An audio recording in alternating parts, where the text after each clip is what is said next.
The Honda City is a car that needs no introduction. This car has been the longest surviving nameplate in India, spanning over 27 years. And over these years, we have seen 5 generations of the Honda City sedan and multiple fuel types as well, including petrol, diesel, and recently, few years back, came this, the Honda City Strong Hybrid or the City HEV. Now, I feel that in the last few years, with SUVs taking over the market, this sedan hasn't got the right kind of attention, and I want to change that. So I have spent close to 1 month with this sedan and drove it for over 1000 kilometers. And I am going to talk about some of its pros. There are some negatives as well. And yes, I have done a real world fuel efficiency test too. So before I give you all those details, if you are new to the channel, do hit that subscribe button and hit that bell notification as well, so you never miss an update from us.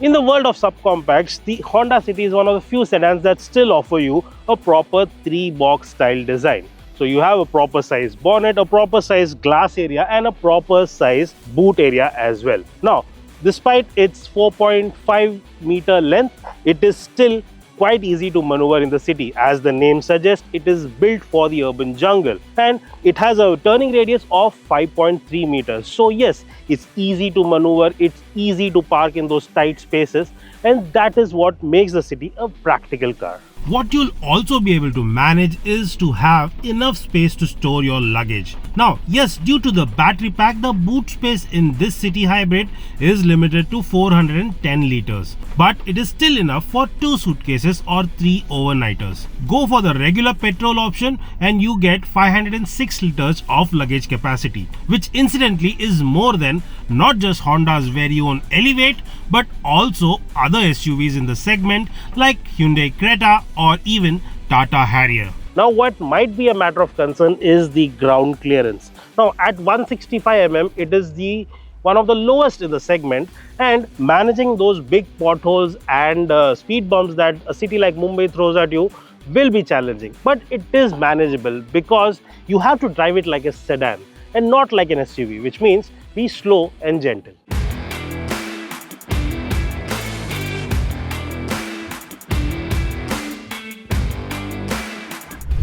Now, the doors of the Honda City open nice and wide, which means that getting in and out of the car is fairly easy. However, if you have elderly at home, they might need to put a little bit of extra effort to do the same because of the car's low stance, and they might be more comfortable with the SUV version of the City, which is the Elevate. That said, once you're inside, the cabin is a very nice space to be in. The seats offer great amount of comfort. It offers nice bolstering. I particularly like the headrest design. It properly gives you a nice support when you're driving, and that is a very nice thing. But despite this being the top of the line model, and you might be confused seeing the perforation on the seats, you do not get ventilation function. You do not get power adjustability even for the driver. And I think that the ventilation bit is a big miss, and Honda should have definitely offered it. Having said that, you do get an electric sunroof. Yes, it is not a panoramic sunroof, and that might deter a few buyers, but I do not think that is a big deal breaker. In fact, I think for a sedan, this is enough. I also like how easy everything is to reach in this Honda City. The display, yes, it's not faced towards the driver, but you have a nice quick access to it. There are tons of spaces. There's a proper dedicated pocket to keep your phone or your wallet. There is a space to keep your key and small knickknacks. There is a decent sized cup holder and decent sized bottle holders on either door pockets. And on this hybrid model, you also get a well spaced out center console with a wireless charger right over here. But if you plan to be chauffeured around in the city, then those things will not matter, because what will matter is the rear seat comfort, and the City offers that in plenty. You see, even with both seats set to my driving position, my sitting position, I'm 5 feet 9 inches tall, I have ample amount of leg room over here. I can put my feet underneath the front seat and get some good amount of knee room still. The under thigh support is also pretty nice. It could have been better, but it is still very comfortable. I won't mind this in long journeys. Yes, it might be a tight squeeze for 3 adults over here, but having two adults and maybe a kid at the center will be not an issue. The hump over here for the transmission tunnel is also very low, so that is not an issue. You have a foldable central armrest with cup holders. Yes, I would have liked this to be a bit higher and lock a bit higher so that I can be comfortable, but that is not the case, and that is a small niggle, but I don't think that's a big issue. You do have separate pockets for your cell phone. You have a separate pocket for your bigger documents or magazines. So everything is done practically. But one thing that I feel is a big miss is that throughout this car you do not get even one type C charging port, and even at the rear there are no USB ports. In fact, you get two 12-volt sockets. I don't know what Honda wants us to do with these two sockets, but I would have rather liked to have a couple of USB ports, or at least a type C and a regular type A port over here. That would have made this a better rear seat package.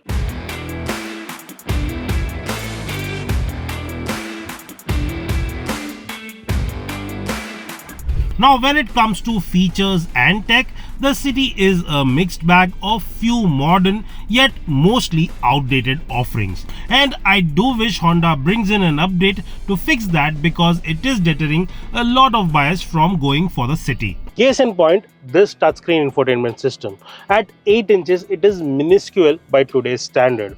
And while I'm all for having physical buttons on the car, I think that the buttons used over here are of a bit outdated and of low quality. I feel that the standing display that is offered with the Elevate with those buttons have a nicer feel, and they feel a bit more modern.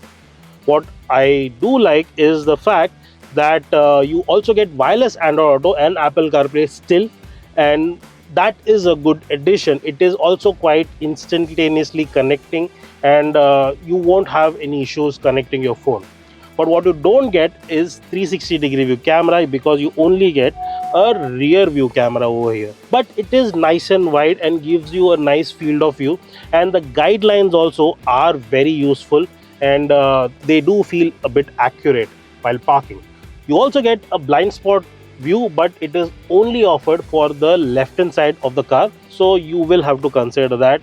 And it activates when you use the left side indicator, or there is a button here to use that. What I do feel that is a good addition, and that is only offered with the City Hybrid and not with the regular City, is that you get here electronic parking brake, and that comes with auto hold function. And I think that this is a very underrated feature, and I feel more and more people, more and more brands need to offer auto hold, even if there is just a manual parking brake.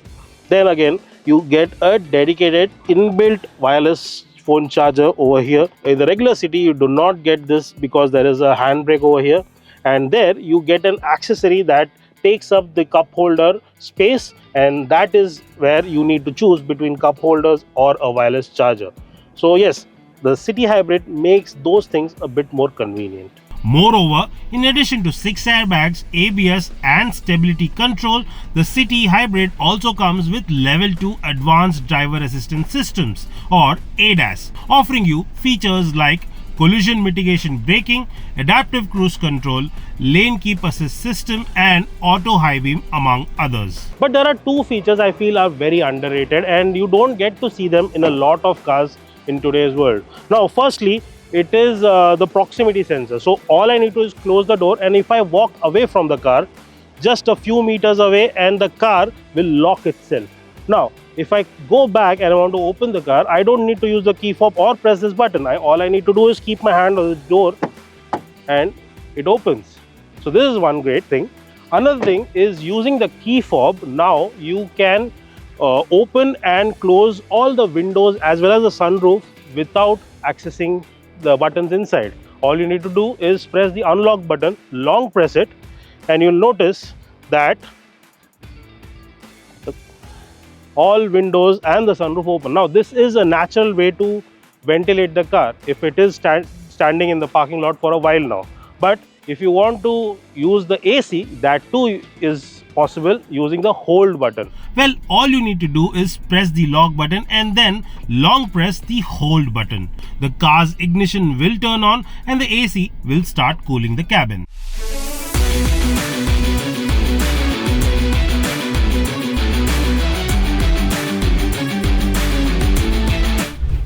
But what I love about this car is its hybrid system.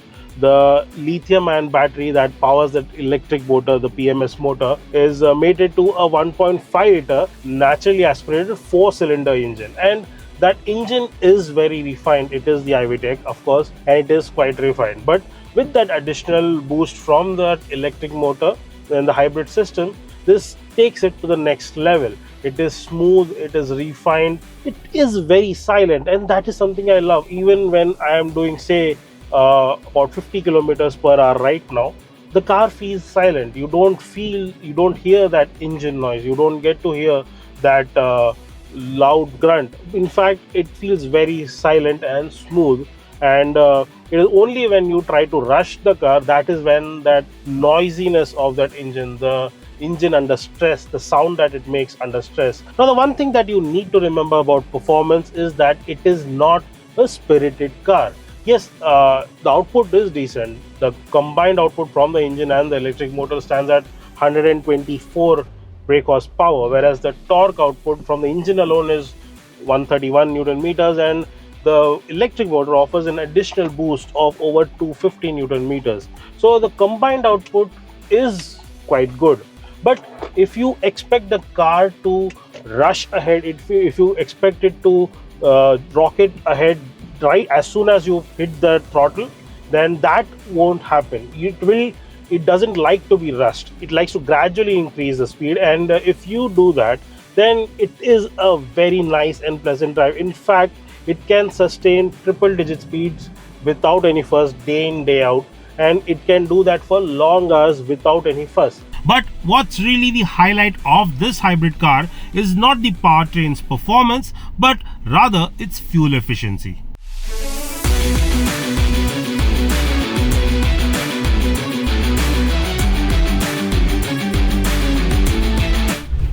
I did a proper real world fuel efficiency test for the Honda City. Now, this particular car has done over 18,500 kilometers so far, so it has properly opened up. So you know that the figures over here are very accurate. In fact, I'll tell you what I did.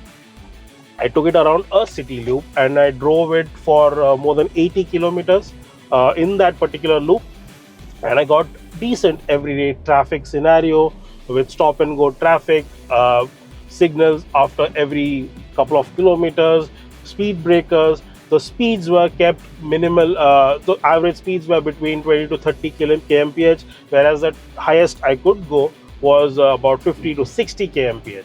And after the total test, the total efficiency I got from the car was 16.8 kilometers to the liter. That's close to 17 kmpl. Whereas I did a similar test for the highway as well, and there the speeds were kept between 85 to 100 kilometers per hour, with average being between 90 and 100.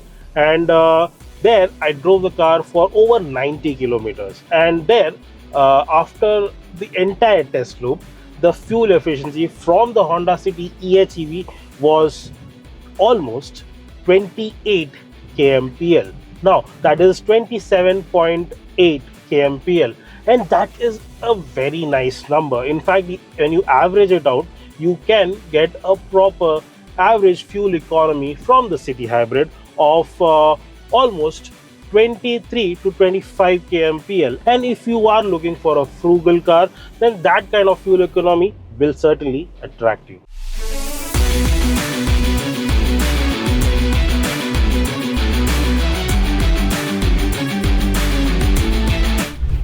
Now, I have always believed that if you are trying to go green, then rather than choosing an electric vehicle in the current scenario, going for a strong hybrid makes better sense, especially in the mass market segment.